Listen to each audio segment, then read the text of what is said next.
ಕಾವೇರಿ ನೀರಿಗಾಗಿ ಕರ್ನಾಟಕ ಬಂದ್ಗೆ ನಾರಾಯಣಗೌಡ ಅವರು ಬೆಂಬಲವನ್ನು ಕೊಡೋದಿಲ್ಲ ಅನ್ನುವಂಥ ವಿಚಾರಗಳು ಬೆಳಕಿಗೆ ಬರ್ತಾ ಇದೆ. ನಾರಾಯಣಗೌಡರು ಯಾಕೆ ಬೆಂಬಲ ಕೊಡಲ್ಲ, ಆ್ಯಕ್ಚುಲಿ ಆಗಿದ್ದು ಏನು ಅನ್ನುವಂತಹ ಎಲ್ಲ ವರದಿ ಈಗ ಅಶ್ವವೇಗ ನ್ಯೂಸ್ಗೆ ಲಭ್ಯ ಆಗಿದೆ. ಅಶ್ವವೇಗ ನ್ಯೂಸಲ್ಲಿ ಇದರ ಎಕ್ಸ್ಕ್ಲೂಸಿವ್ ಮಾಹಿತಿಯೊಂದು ಈಗ ಪ್ರಸಾರ ಆಗಲಿಕ್ಕಿದೆ. ಕರ್ನಾಟಕ ಬಂದ್ಗೆ ನಾರಾಯಣಗೌಡರ ಬೆಂಬಲವಿಲ್ಲ, ಆ್ಯಕ್ಚುಲಿ ಆಗಿದ್ದೇನು, ಏನಾಯಿತು, ಯಾಕೆ ನಾರಾಯಣಗೌಡರ ಬೆಂಬಲ ಇಲ್ಲ, ಇದು ಅಶ್ವವೇಗ ನ್ಯೂಸಿನ ಎಕ್ಸ್ಕ್ಲೂಸಿವ್ ಮಾಹಿತಿ. ಕನ್ನಡ ಪರ ಸಂಘಟನೆಗಳಲ್ಲಿ ಒಮ್ಮತದ ಕೊರತೆ ಈಗ ಕಂಡು ಬರ್ತಾ ಇದೆ. ಕರ್ನಾಟಕ ಬಂದ್ಗೆ ಬೆಂಬಲಿಸದ ಕರವೇ ನಾರಾಯಣಗೌಡರು, ಕರ್ನಾಟಕ ರಕ್ಷಣಾ ವೇದಿಕೆಯ ನಾರಾಯಣಗೌಡರು ಇಂದಿನ ಸಭೆಯಿಂದ ಅಂತರ ಕಾಯ್ದುಕೊಂಡಿದ್ದಾರೆ. ಕರವೇ ಅಧ್ಯಕ್ಷರು ಕನ್ನಡಿಗರಲ್ಲಿಯೇ ಕಾವೇರಿ ವಿಚಾರವಾಗಿ ಒಮ್ಮತದ ಕೊರತೆ ಇದೆ ಎನ್ನುವಂತಹ ವಿಚಾರ ಬೆಳಕಿಗೆ ಬರ್ತಾ ಇದೆ. ಬಂದ್ ಎನ್ನುವುದು ಹೋರಾಟಗಾರರ ಕೊನೆಯ ಅಸ್ತ್ರ. ಬಂದ್ ಮಾಡೋದು ಕೊನೆಯ ಅಸ್ತ್ರ, ಇದು ಹೋರಾಟಗಾರರ ಕೊನೆಯ ಅಸ್ತ್ರ.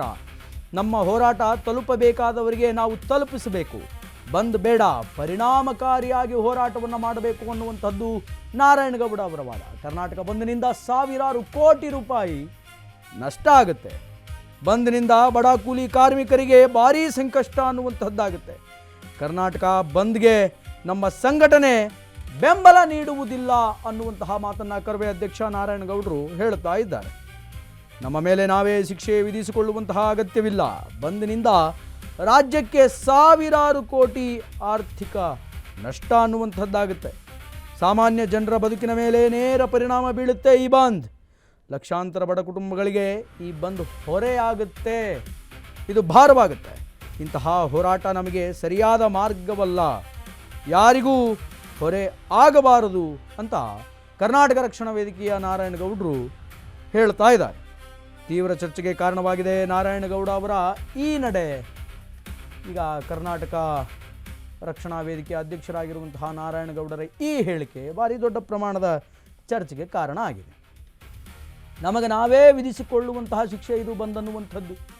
ಹೋರಾಟಗಾರರ ಎಕ್ಸ್ಟ್ರೀಮ್ ರೀಸನ್ ಇದು ಬಂದ್ ಅನ್ನುವಂಥದ್ದು. ನಮ್ಮ ಕೈಯಲ್ಲಿ ಏನೂ ಮಾಡೋಕ್ಕಾಗಿಲ್ಲ ಅಂತಂದರೆ ಅವತ್ತು ಬಂದ್ ಘೋಷಣೆ ಮಾಡಿಬಿಡೋದು, ಬಂದ್ ಮಾಡಿಬಿಡೋದು. ಏನು ಮಾಡ್ತೀರಿ, ಇವತ್ತು ಬಂದ್ ಮಾಡ್ತೀರಿ, ಮತ್ತು ನಾಳೆ ಯಥಾವಿಧಿಯಾಗಿ ಯಥಾ ಪ್ರಕಾರ ದಿನಚರಿಗಳು ಹಾಗೆ ಮುಂದುವರೆದುಕೊಂಡು ಹೋಗುತ್ತೆ.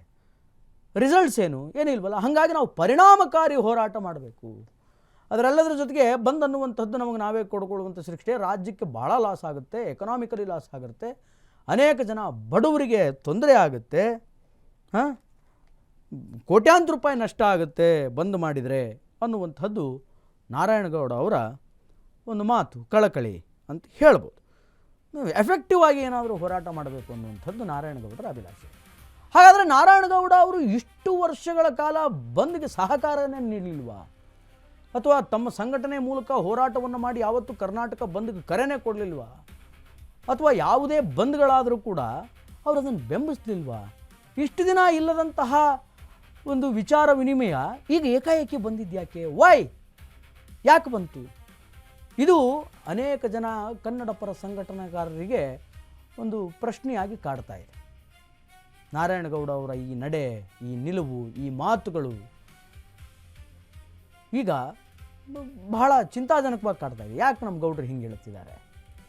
ಕಾವೇರಿ ಹೋರಾಟಕ್ಕಾಗಿ ನಾವು ಬಂದ್ ಮಾಡಬೇಕು ಅಂತ ಹೇಳಿ ಎಲ್ಲ ಸಂಘಟನಾಕಾರರು, ರೈತರು ಸೇರ್ಕೊಂಡು ಸಭೆಯನ್ನು ನಡೆಸಿ ಈ ತೀರ್ಮಾನಕ್ಕೆ ಬಂದರೆ ಸಭೆಯಿಂದ ಅಂತರವನ್ನು ಕಾಯ್ದುಕೊಂಡಿದ್ದಾರೆ. ಬಂದ್ ಮಾಡೋದು ಬೇಡ ಅಂತಿದ್ದಾರೆ, ಆರ್ಥಿಕ ನಷ್ಟ ಅಂತಾರೆ, ಬಡವರಿಗೆ ತೊಂದರೆ ಅಂತಾರೆ. ಅರೆ, ಇಷ್ಟು ದಿನ ಬಂದಾಯ್ತಲ್ಲ, ಇಷ್ಟು ದಿನ ಕರ್ನಾಟಕ ಬಂದಾಗಿದ್ದಕ್ಕೆ ಸಹಕಾರ ಕೊಟ್ಟಿದ್ರಲ್ಲ ನಾರಾಯಣಗೌಡರು ಈ ಹಿಂದಕ್ಕೆ, ಅವಾಗ ಯಾಕೆ ಈ ಕನ್ಸರ್ನ್ ಇರಲಿಲ್ಲ, ಈಗೇ ಯಾಕೆ ಈ ಕನ್ಸರ್ನ್ ಬಂದಿದೆ? ಎನಿಥಿಂಗ್ ರಾಂಗ್ ಹ್ಯಾಪಂಡ, ಏನಾದರೂ ಮಿಸ್ಟೇಕ್ ಆಗಿದೆನಾ, ಎಲ್ಲೋ ಮಿಸ್ ಹೊಡೆದಿದೆ, ಅದೇನು ಅನ್ನುವಂತಹ ಹುಳ ಅನೇಕರ ತಲೆಯಲ್ಲಿ ಈಗ ಗಿರಿಗಿಟ್ಲೆ ಥರ ಸುತ್ತಾ ಇದೆ.